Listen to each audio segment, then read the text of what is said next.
Meaning of pre-proclamation controversy.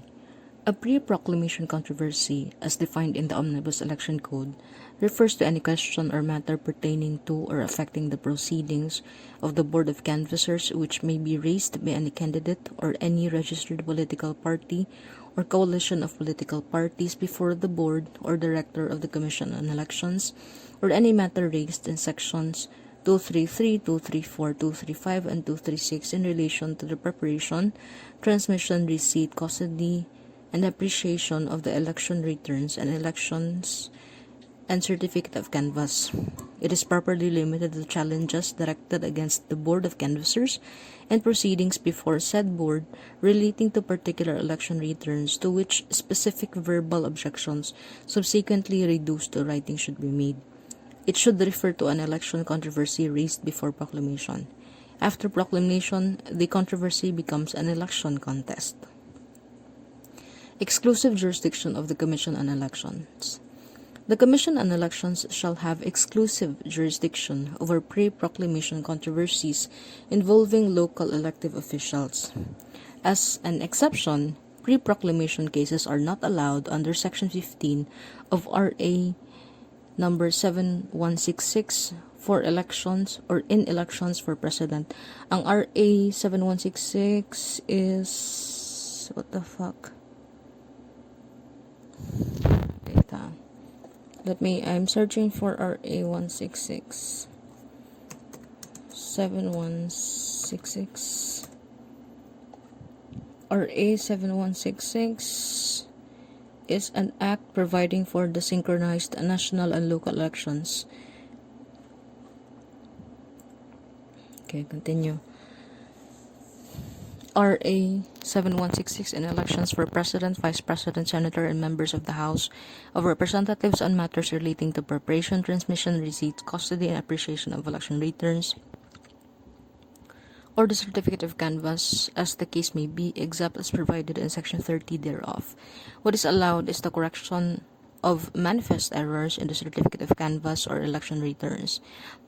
By virtue, however, of the amendments introduced by RA 9369, RA 9369 is an act amending Republic Act 8436, entitled an act authorizing the Commission on Elections to use automated election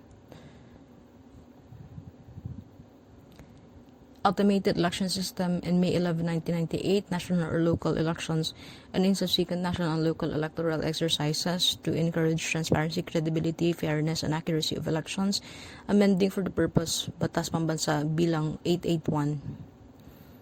Okay, let's continue. So, what is allowed is the correction of manifest errors in the certificate of canvass of election returns. Again, by virtue, however, of the amendments introduced in RA 9369, pre-proclamation cases involving the authenticity and due execution of certificates of canvass are now allowed in elections for president, vice president, and senators. Partial or total suspension or annulment of proclamation. It may motu proprio or upon written petition and after due notice and hearing, order the partial or total suspension of the proclamation of any candidate-elect or annul partially or totally any proclamation if one has been made, as the evidence shall warrant.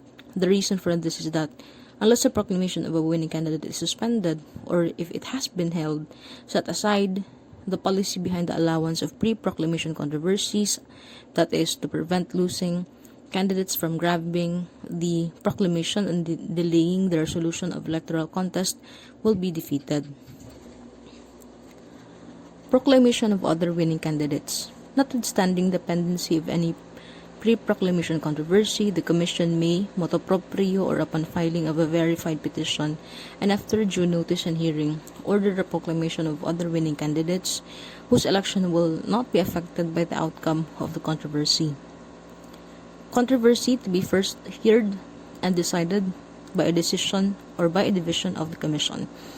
Under the Constitution, all election cases including pre-proclamation controversy shall be heard and decided in division, provided that motions for reconsideration shall be decided by the Commission en banc.